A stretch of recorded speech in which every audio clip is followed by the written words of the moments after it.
Hello and welcome to my channel. So this video is about National Bamboo Mission.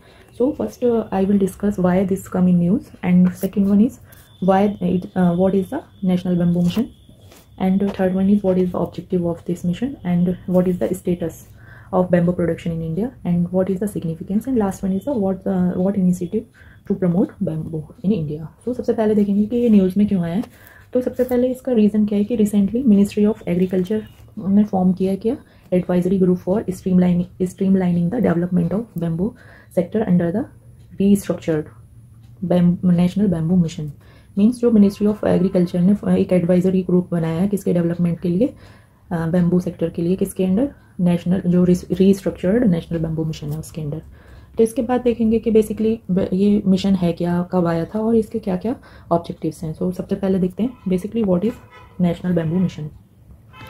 तो initially सबसे पहले देखते हैं ये है क्या, बेसिकली कौन सी स्कीम है, सेंट्रल स्पॉन्सर्ड स्कीम. कौन सी स्कीम है, सेंट्रली स्पॉन्सर्ड स्कीम. बेसिकली जो सेंट्रली स्पॉन्सर्ड स्कीम्स कौन सी होती हैं, जो मीन्स ये फंडेड कहाँ से होती हैं, सेंटर से, funded by centre but implemented by state, implemented by state government. तो ये कैसी स्कीम है, सेंट्रली स्पॉन्सर्ड स्कीम है. और ये कब लेके आई थी इंडियन गवर्नमेंट, 2006-07 में. तो ये सबसे पहले means it was initially started as central sponsored scheme in 2006-07 में. लेटर इसको क्या किया गया, सब्स्यूम कर दिया किस मिशन के under integrated development of horticulture. किसमें सब्स्यूम किया, MIDH. इसकी फुल फॉर्म क्या है, mission for integrated development of horticulture. ये कब किया था, ड्यूरिंग 2014-15. और ये कब तक कंटिन्यू रहा था, टिल 2015-16. इसके बाद रीस्ट्रक्चर किया गया इसको, एंड ये फाइनली फिर रीस्ट्रक्चर्ड करके क्या इसको बनाया, NBM, national bamboo mission, national bamboo mission. और ये कब लॉन्च किया था, 2018-19 में, बजट में. और सबसे बड़ी जो मेन क्वेश्चन है किस मिनिस्ट्री के अंडर आता है, ministry of agriculture and farmer welfare. इसकी नोडल एजेंसी क्या है.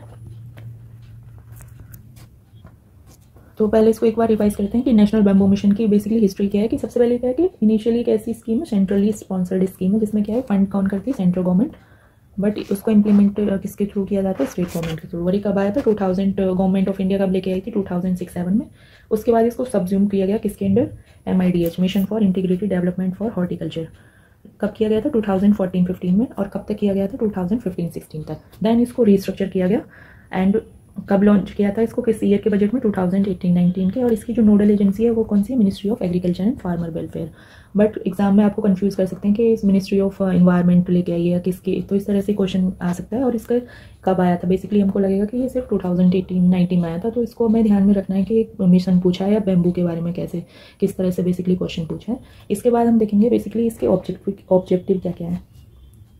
जो सबसे पहला इसका जो ऑब्जेक्टिव है वो क्या है कि इंक्रीज़ करना है. क्या इंक्रीज़ करना है, एरिया बैम्बू प्लांटेशन में, बैम्बू प्लांटेशन इन जितना भी नॉन फॉरेस्ट जो एरिया है गवर्नमेंट का और प्राइवेट लैंड है, वहाँ पे हमको फॉरेस्ट जो बैम्बू है उसका प्लांटेशन इंक्रीज़ करना है. In non forest government and private land. Basically हमको यहाँ पे क्या ध्यान रखना है, जितना भी नॉन फॉरेस्ट पार्ट है, फॉरेस्ट पार्ट की बात नहीं की है, नॉन फॉरेस्ट पार्ट की. देन इसमें क्या करना है, इम्प्रूव करना है पोस्ट हार्वेस्ट जो मैनेजमेंट है इसका, पोस्ट हार्वेस्ट मैनेजमेंट. और इसके लिए बहुत सारे मतलब एस्टेब्लिश किए जाएंगे इनोवेटिव प्राइमरी जो प्रोसेसिंग यूनिट होती हैं. और ये बहुत जहाँ पे भी इनका प्रोडक्शन होगा, सपोज करिए यहाँ पे प्रोडक्शन हो रहा है इनके, तो उसके नियर बाई एस्टेब्लिश किए जाएंगे ये सारे प्रोसेसिंग सेंटर इनके. और इनका जो प्राइमरी ट्रीटमेंट होगा, बिकॉज जो वुड होती है उसमें बहुत सारे माइक्रोबियल एक्टिविटी होती हैं, लाइक अगर देखें जैसे टर्माइट वगैरह और बहुत से माइक्रो ऑर्गेनिज्म हार्म करते हैं वुड को, तो उसके लिए प्राइमरी ट्रीटमेंट दिया जाता है इनको. और उसके पास ही इनकी प्राइमरी प्रोसेस ट्रीटमेंट दिया जाएगा. और इसके लिए जो मार्केट इंफ्रास्ट्रक्चर है वो क्रिएट की जाएगी, कहाँ जहाँ इनका प्रोडक्शन एरिया है उनके आसपास के एरिया में. देन इसके बाद इनके जो क्या प्रमोट करना है, इनका जो प्रोडक्ट है उसको डेवलपमेंट मीन्स जितने भी प्रोडक्ट बनाए जाते हैं इनके थ्रू प्रोडक्ट्स का डेवलपमेंट करना है और प्रमोट करना है। जैसे MSME means micro small and medium level पे उनका, और बड़ी बड़ी जो इंडस्ट्री है उस लेवल पे जाके इनके जो भी प्रोडक्ट हैं उनको प्रमोट करना है। और उनके बाद रीजेन्युएट करना है जो भी अंडर डेवलप्ड बैम्बू इंडस्ट्रीज़ हैं। क्या करना है? रीजेन्युएशन। जितने भी अब मीन्स एक तरह से जो उनका इंडस्ट्री है उसको इंक्रीज बूम पे लेके आना है। इसके बाद इसके जो स्किल डेवलपमेंट करना है, जो लोकल लोग हैं जहाँ भी ये डेवलप मीन्स इसका प्रोडक्शन है उनमें स्किल डेवलपमेंट करना है। उनकी जो कैपेसिटी बिल्डिंग बढ़ानी है, अवेयरनेस बढ़ानी है, और जितनी भी अवेयरनेस बैम्बू सेक्टर के बारे में हम देख सकते हैं वो इंक्रीज़ करना है। और साथ ही जो हमें किसकी डिपेंडेंसी रिड्यूस करनी है? इम्पोर्ट की। जितने भी बैम्बू के प्रोडक्ट हैं लाइक इनके बहुत सारे जो ऑर्नामेंटल वैल्यूज़ वाले आपने देखे होंगे, ऑर्नामेंट हो गया, म्यूजिकल इंस्ट्रूमेंट हो गए, और ऐसे रॉ मटेरियल हम इसको बाहर से इंपोर्ट करते थे तो इसके साथ क्या होगा? डिपेंडेंसी रिड्यूस होगी बाहर की प्रोडक्ट्स पे। इसके बाद देखेंगे कि इसके फीचर क्या क्या हैं बेसिकली इस मिशन के। तो सबसे पहले क्या है कि सबसे पहले इसमें लेके आ रहे हैं hub and spoke model. Hub and spoke model इसका मेन क्या होता है कि मीन्स इसमें इम्प्लीमेंट करिए गवर्नमेंट के, हम हब बनाएंगे इसका, बैम्बू का इंडस्ट्री क्रिएट करेंगे। और बेसिकली जो मेन गोल क्या है कि फार्मर को कनेक्ट करना है किससे? मार्केट से। जितने भी मार्केट्स हैं उससे फार्मर को कनेक्ट करना है, और जितनी भी मीन्स एनेबल करना है फार्मर्स को, जैसे भी वो रेडी कर सकें मार्केट के लिए जो भी बैम्बूज हैं उनको। इसके अलावा सब्सिडी, इस मिशन के अंदर क्या है कि डायरेक्ट सब्सिडी है 50%, और किंग फार्मर्स के लिए मीन्स ये 50% जो subsidy eight 1 lakh per hectare means इसमें क्या गया कि गवर्नमेंट को कितना दिया जा रहा है? 1 लाख पर हेक्टेयर, जो भी फार्मर्स है, सॉरी इसमें सब अगर क्वेश्चन आए कि कितने % सब्सिडी है, 50%, और 1 lakh per hectare government provide कर रही है फार्मर्स को। और इसके अलावा ये सब्सिडी सिर्फ फार्मर्स को नहीं है, जो भी इंटरप्रेन्योर्स हैं उनके लिए भी प्रोवाइड की गई है। वो क्या करेंगे? बहुत सारी यूनिट्स बनाएंगे वहाँ पे, इसके डेवलपमेंट में काफ़ी हेल्प होगी बैम्बू पे। उसके लिए मार्केट का एक्सेस भी इंक्रीज होगा। और इसको बेसिकली ये सिर्फ नॉर्थ ईस्ट में ना होकर अभी क्या इंडिया में 21 स्टेट इसको, ये 21 स्टेट्स में ये मिशन इम्प्लीमेंट किया गया है। एंड इसके अलावा जो नॉर्थ ईस्ट के 9 स्टेट हैं उसमें तो ऑलरेडी है, बिकॉज वहाँ पे क्या है कि इसके अकॉर्डिंग क्लाइमेटिक एक ज़्यादा फेवरेबल कंडीशन है इस प्लांट के लिए वहाँ पे। और वहाँ पे क्या है कि इस रिस्पेक्टिव बैम्बू मिशन के थ्रू जो नॉर्थ ईस्ट रीजन है उसमें प्रमोट किया जा रहा है। अराउंड इसमें क्या है कि 60-40 का रेशियो है। वहाँ पे गवर्नमेंट कितना प्रोवाइड करती है? 60%। ओनली स्टेट का सिर्फ कितना पार्ट रहता है इस तरह की स्कीम्स में? नॉर्थ ईस्ट स्टेट्स में 40% का। अगर बात करें तो इनिशियली अगर बैम्बू का ही सिग्निफिकेंस देखें, बैम्बू ट्री का ही, तो वो बेसिकली उसका अगर हम प्लांटेशन बढ़ाएंगे तो उससे क्या होगा? एफॉरेस्टेशन होगा, कार्बन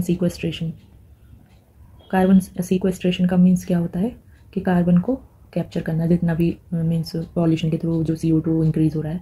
देन ये क्लाइमेट चेंज मिटिगेशन में हेल्प करेगा काफ़ी, जब इसका एफॉरेस्टेशन किया जाएगा, मीन्स इसका प्रोडक्शन बढ़ाया जाएगा। तो ये हमने सिग्निफिकेंसेस देते, मीन्स ये किसके सिग्निफिकेंस है? बैम्बू ट्री के। अगर इस मिशन के सिग्निफिकेंसेस देखें तो इससे क्या हुआ कि बैम्बू जो इंडस्ट्रीज़ हैं उसमें काफ़ी चेंजेस किए गए हैं। बहुत सारे मल्टीपल एवेन्यू मीन्स बहुत सारे नए रास्ते खुले हैं रिसोर्स यूटिलाइजेशन के। मीन्स इससे क्या हो रहा है? Resource utilisation. और ये जो बैम्बू है इसके प्लांट कैपेबल होता है इकोलॉजिकली, इकोनॉमिक और लाइवलीहुड सिक्योरिटी देने में। ये बेसिकली ये जो मिशन है वो कैसे दे रहा है? इकोलॉजिकली हमने देखे कि ये सारे हमने ये इकोलॉजिकली इंपॉर्टेंस हैं। इकोनॉमिकली के इसके बाद क्या होगा कि ट्रेड की डिपेंडेंसी, ट्रेड हमारा बढ़ेगा और इम्पोर्ट कम होगा, और वहाँ की जो फार्मर्स हैं उनकी इनकम डबलिंग होगी, उनका लाइवलीहुड सिक्योरिटी मिलेगी। देन अभी रिसेंटली देखें, रिसेंटली क्या है कि अभी एक बेंगलुरु में एक नया टर्मिनल मीन्स नया एयरपोर्ट खुला है, केम्पागोडा, आपने सुना होगा, अभी काफ़ी न्यूज़ में ये रहा है, केम्पेगौड़ा बेंगलुरु। तो वहाँ पे क्या है कि बैम्बू को काफ़ी अमाउंट में यूज़ किया गया है, वहाँ के स्ट्रक्चरल जो मटेरियल है उसमें, एंड प्रूव किया है कि इसको एज इवन इसको वहाँ पे टर्मिनोलॉजी दी गई ग्रीन स्टील की, means as a steel use वहाँ पे इंफ्रास्ट्रक्चर को क्रिएट करने में यूज़ किया है। तो अगर एग्जाम में पूछे कि ग्रीन स्टील किसको बोला गया रिसेंटली या कुछ इस तरह से, तो वो बैम्बू को बोला गया, बिकॉज इसका रोल क्या है, जैसे अभी तक क्या होता था, ये स्टील को यूज़ करते थे कंस्ट्रक्शन में, जैसे एयरपोर्ट वगैरह काफ़ी अमाउंट में होती थी, बट वहाँ पे क्या नया इनिशिएटिव लिया है, बैम्बू से हमने वहाँ पे स्ट्रक्चर बनाया है और इसको क्या नाम दिया है वहाँ पे, green steel. Apart from using means इसको कंस्ट्रक्शन में जो भी डिज़ाइन और स्ट्रक्चर एलिमेंट देने के अलावा इसमें जो इसका पोटेंशियल भी काफ़ी देखा गया, मीन्स ये काफ़ी मजबूत एक तरह से प्लांट होता है। और इसके बाद देखेंगे कि इसके बाद इसका क्या होगा, ये इसका जो हेल्प किसमें मिलेगी कि ये प्लास्टिक को वो करेंगे इसके जरिए रिप्लेस, प्लास्टिक को रिप्लेस करने में काफ़ी यूज़ होगा इसका।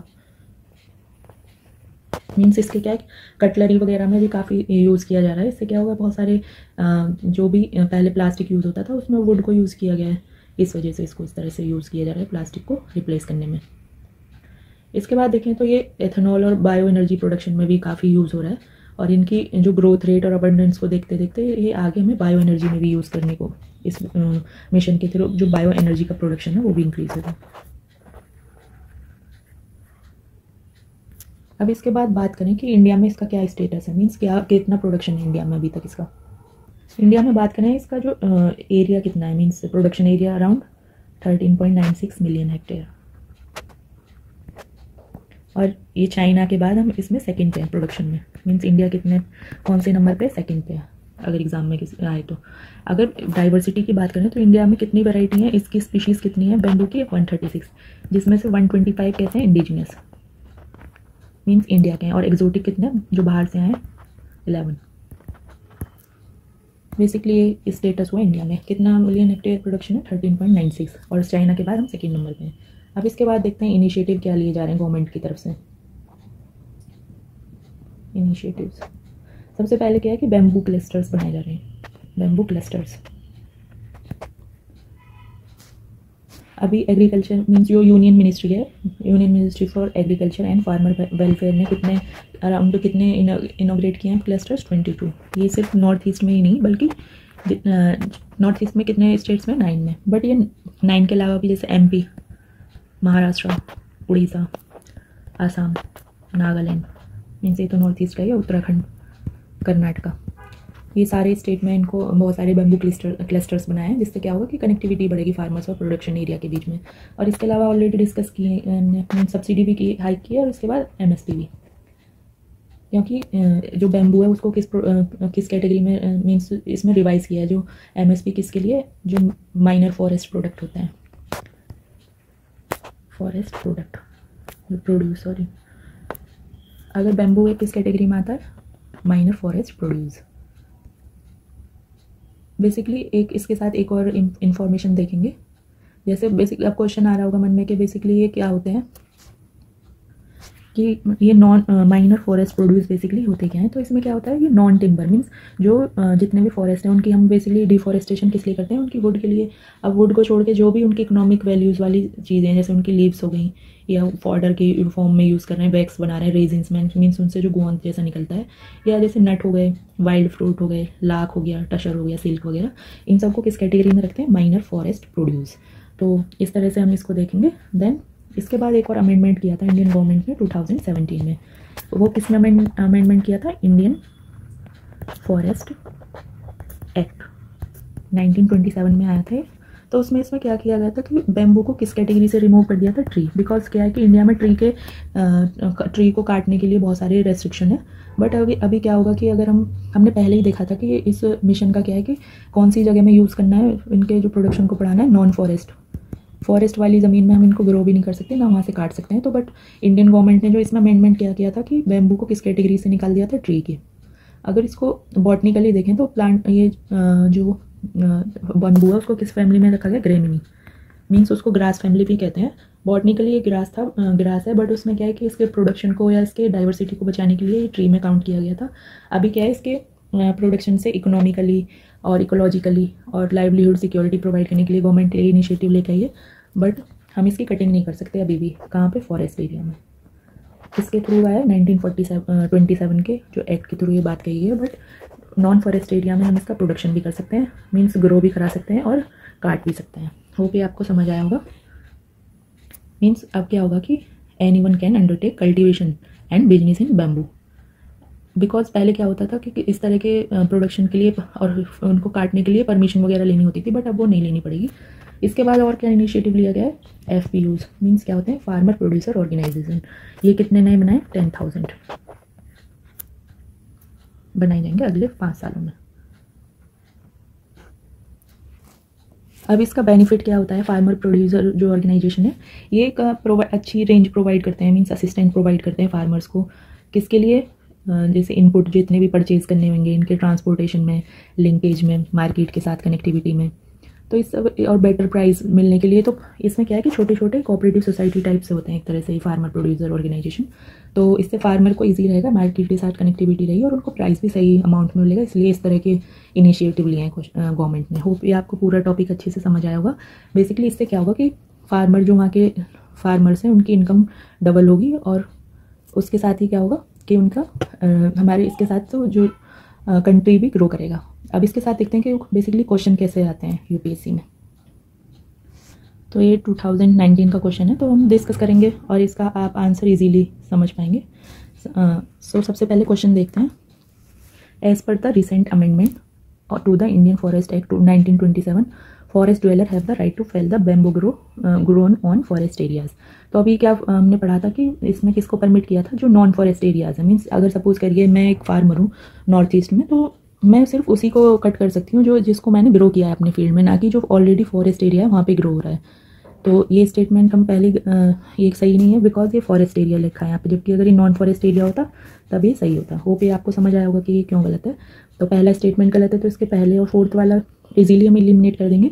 देन अब सेकंड स्टेटमेंट देखते हैं कि scheduled tribe and other traditional forest dweller हैं।